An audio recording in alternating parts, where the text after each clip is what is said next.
Terra Dragapult EX is a card we will be getting in Twilight Masquerade, but it's already doing some serious damage in Japan, and it's only been out in Japan for a couple of days, but it has been on a tear since its release, and we need to talk about it because it's probably going to have an impact outside of Japan as well. I'm Jet from inthirdperson.com. Make sure to like the video, subscribe to the channel, and let's talk about Terra Dragapult EX. And when I say it's on a tear, this is not hyperbole. I just took a screenshot off of Limitless with the City League results. There's 22 tournaments here over the past 2 days. It won 10 of them. Like almost half of the tournaments were won by Dragapult. And maybe some are going to argue like, hey, new deck hype, so on and so forth. But new decks don't usually come in and absolutely dominate this way. For example, Terra Greninja EX came out in Crimson Haze in Japan, and it's won a couple of things here and there, but absolutely just destroying the tournament meta where half of the decks are just like, this is where we would normally see Charizard, and maybe Charizard still incredibly strong and people are just excited for Dragapult, but the fact that Dragapult's already winning almost half of the tournaments in its opening weekend is absolutely wild, which is why we are rushing this video out the door so we can look at some deck lists and talk about what makes Dragapult special. For additional context, this is what the top 16 metagame looked like in Japan across all of their tournaments from the 22nd to the 25th. Charizard at 23.1% meta share in the top 16. And then the 26th happened, and boom, Dragapult already jumping to the top, 23.4%. And not only that, not only is it like the #1 most played deck in the top 16, Charizard got bumped to 3rd. Lugia jumped up to #2. And it looks like, based on what I've seen, I haven't looked too deeply into Lugia. It looks like they've switched over to Legacy Energy, which makes you drop 1 less prize, and you throw that in the Chinchino, and you don't take an extra prize, and that could be the reason why Lugia has jumped up a spot. But Dragapult knocking off the almighty Charizard in the meta is insane. And here's a look at the Pokekabook tier list with Dragapult now sitting at the top, and Charizard looking very weird all the way at the 3rd best deck, #3. I mean, we'll see. It's kind of amazing that Dragapult has shot itself to the top of the charts already. But I think let's go take some time now to look at what makes Dragapult so special and look at some example deck lists. Again, we're only going to be looking at winning deck lists today because there's so many. Dragapult EX, it's a Terra type, so you can't snipe it on the bench. It has 320 HP as a Dragon type, so you're not hitting anything for weakness, but you're also not getting hit for weakness as well. 320 with no weakness makes this incredibly tanky. It's got its first move, Jet Headbutt, for colorless energy to 70 damage.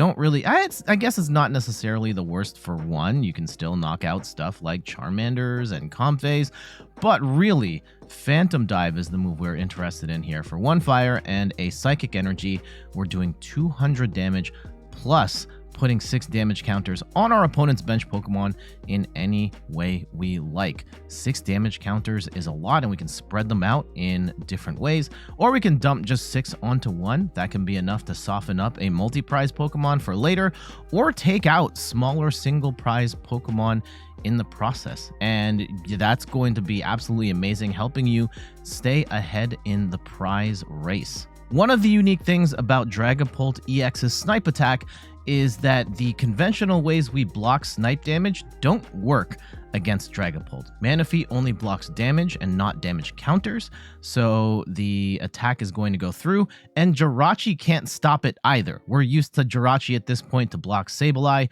but Jirachi only blocks damage counters from basic attackers, and Dragapult is an evolution Pokemon, so Jirachi is just going to get eaten alive by Dragapult EX. We do have answers to this though.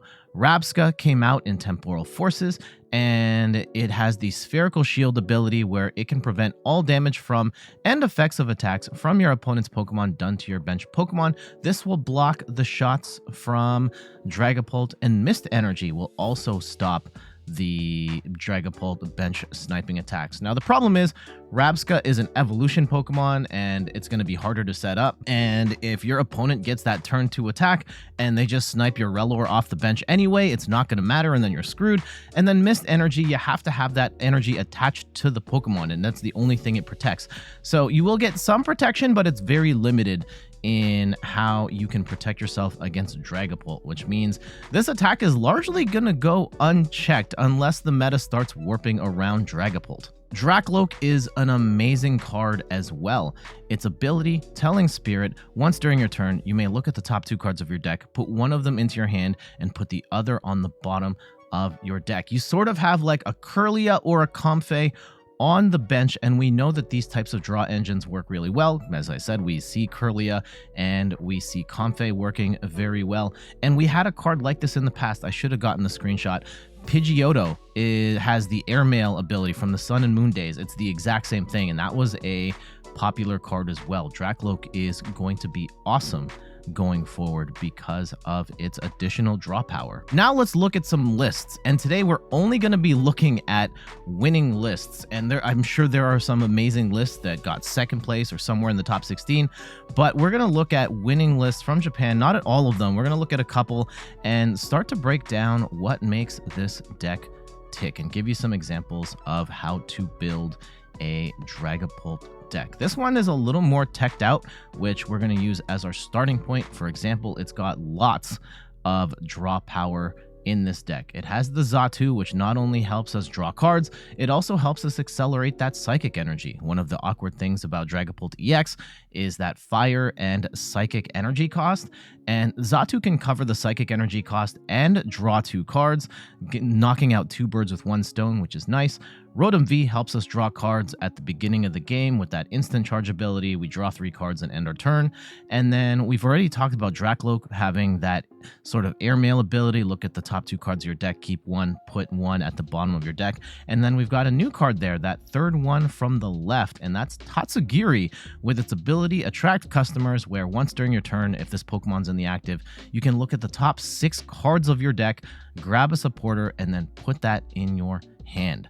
And this is a great way of getting those supporter cards out of your deck, potentially stuff like an Arven or an Iono to help you set up or disrupt your opponents. And one of the great combos here is Tatsugiri with the rescue board. So after each KO, you can put Tatsugiri in the active, grab a supporter card, and then pivot out with the rescue board so that after each KO, you've got an opportunity to grab an extra supporter. Lots of usual cards we see here, such as Arven lets you grab an item and a tool. We've got Iono for some hand disruption. And then moving on to that second row, a couple of cards we have in the format already, but we don't use all that much, such as Lance, which lets you search your deck for up to 3 dragon Pokemon and reveal them and put them into your hand. This deck runs a ton of dragon Pokemon, such as the Dreepy, the Dracloak, and the Dragapult, and Lance finally has its time to shine because you can just grab in any combination those 3. Mela is a card that we haven't really seen so far, but it's a great one in this deck.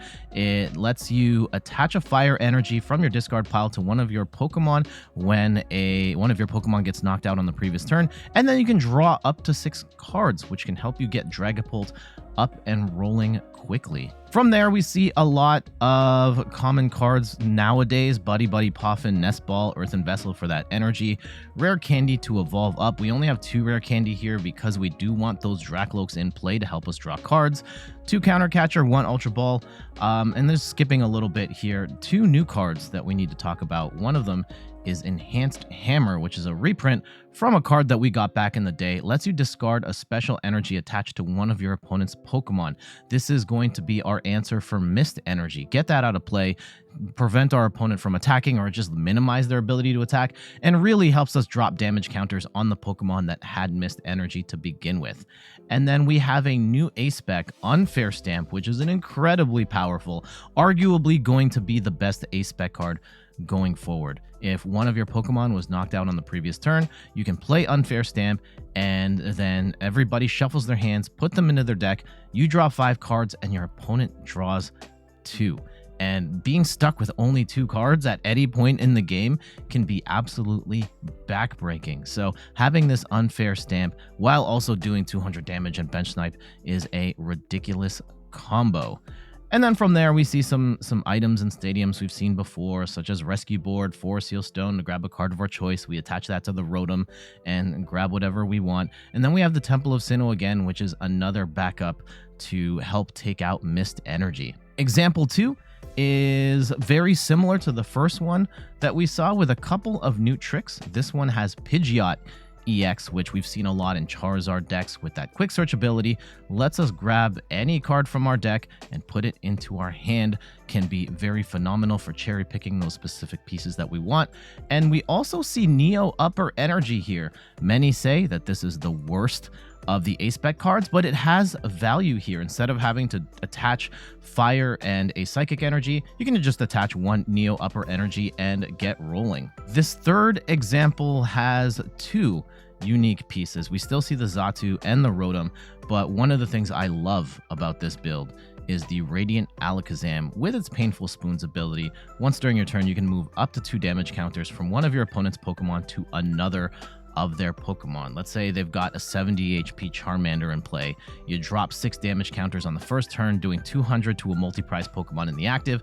On the following turn, if they haven't evolved up, you can then move damage off of that multi-prizer, knock out the Charmander on the bench, and then take another KO for potentially 3 prizes.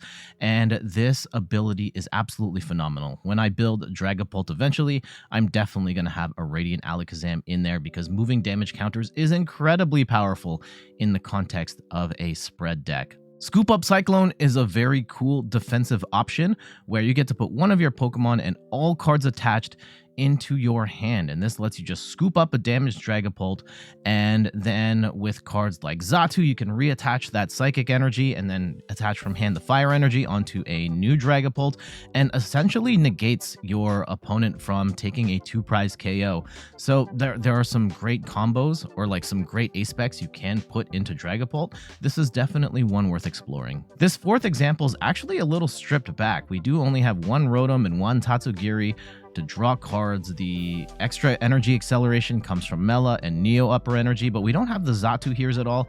And if you're looking to play something a little more streamlined, this might be a great place to start. Example 5 throws Dragapult in the Lost Zone engine with the Comfey, Cramorant, Sableye, and Dragapult as our mid-game attacker with a ton of HP, and that snipe attack as well can be absolutely devastating. And one of the cool things is that Mirage Gate can actually power up a Dragapult in one go, covering that fire and psychic instantly, which is really awesome. And one of the cool new cards in this particular build is Kieran, which has 2 effects. You can choose one of these. You can either play it just as a switch, which is not necessarily the worst, but in the context of Lost Box in particular, this can be fine, or doing an extra 30 damage on Pokemon EX. And with Dragapult in particular, we are pushing Dragapult from 200 to 230, which means we can one-shot stuff like Roaring Moon EX and Iron Hands EX. And in the context of using it with Radiant Charizard, that pushes our damage up to 280, which means we're taking out a bunch of Stage 1 EX Pokemon as well. This final example is absolute nightmare fuel. I don't necessarily think this is going to be the best way to play Dragapult, but we have to talk about it because it also has the current best deck in the format in Charizard EX. And the scary thing about this is, Charizard is an incredibly tanky attacker with 330 HP. Its Burning Darkness attack for 2 fire energy does 180 damage plus 30 more for each prize your opponent has taken. So after your opponent's taken 1 prize, this is doing more damage to the active than Dragapult would. And towards the end of the game, this can hit for upwards of 330 damage, giving you an absolutely devastating endgame attacker. And there's a lot of different ways to jump between Dragapult and Charizard throughout the game, and one of the cool things or terrifying things is that Charizard accelerates 3 fire energy when you use Infernal Rain. So you throw that 3rd fire energy onto a Dreepy or a Dracloak and then get the Dragapult rolling later, and you have 2 of the best attackers going forward in the same deck. Not sure if I said the Charizard one was the last one, but I'm recording this a little later. There have been more results, and I wanted to squeeze one more take on Dragapult EX here, it looks like a deck that is very versatile in the way that we build it. And this winning list from Tokyo includes Armor Rogue, which is a very interesting take on this because we have a really cool combo here where we can use Magma Basin to accelerate energy to Armor Rogue or Charcadet, and then we use the Fire Off ability from Armor Rogue to put it onto a Dragapult in the active, and helping to minimize the stress that can come with having to attach a fire and a psychic energy. And another cool combo in this deck is the new Monkey Dory card along with Luminous Energy. Just as a quick heads up, Monkey Dory has the ability Adrenaline Brain, where once during your turn, if this Pokemon has any darkness energy attached to it, you may move up to 3 damage counters from one of your Pokemon to one of your opponent's Pokemon. So this is kind of acting like the Radiant Alakazam of the deck. And sorry, I skipped over there a little bit. Acting like the Radiant Alakazam, but it's moving damage from your Pokemon to your opponent's Pokemon. And that's a really cool way of moving damage around and potentially getting you some extra KOs or softening up bigger targets. And the Luminous Energy is going to count as that darkness energy, but can also count as fire or as psychic energy. So incredibly versatile energy here that is going to unlock a whole other way of attacking with this Monkey Dory ability. The ace spec of choice in this deck is Secret Box, which is another new ace spec that we'll be getting in Twilight Masquerade, where you have to discard 3 cards, but in exchange you get 1 item, 1 Pokemon tool, 1 supporter, and 1 stadium, which is a whole bunch of value. There's a bunch of valuable pieces you can be grabbing in this deck. And it seems like a really cool addition to this deck. We've seen Unfair Stamps and a bunch of other ones, but Secret Box seems pretty good here considering all of the tech that is in this particular build. And there's a look at Dragapult EX. Again, I'm kind of surprised it got to as hot of a start as it has, absolutely dominating the tournament scene in Japan in the opening weekend. I expect the hype to die down a little bit once we get a little more acclimated with these cards and the new card hype disappears. However, Dragapult EX appears to be an incredibly strong deck, and there's going to be a ton of different ways to play it. And based on what we've seen from Japan so far, I think this is something we have to keep on our radar as, at the very least, one of the very strong decks that's coming in our Twilight Masquerade set going forward, and potentially candidate for best deck in format. Like, really, over Charizard? Maybe. But for now, I gotta get going. Thank you so much for watching. You can find me on all the things: YouTube, TikTok, Twitter, and Instagram at In Third Person. You can find me on Twitch at In Third Person, where I stream the Pokemon trading card game every Sunday at 10 a.m. Eastern Time. And check out the website, inthirdperson.com, for more articles and videos on video games, board games, and other nerdy pursuits. So until the next one, I'll see you later. Bye-bye.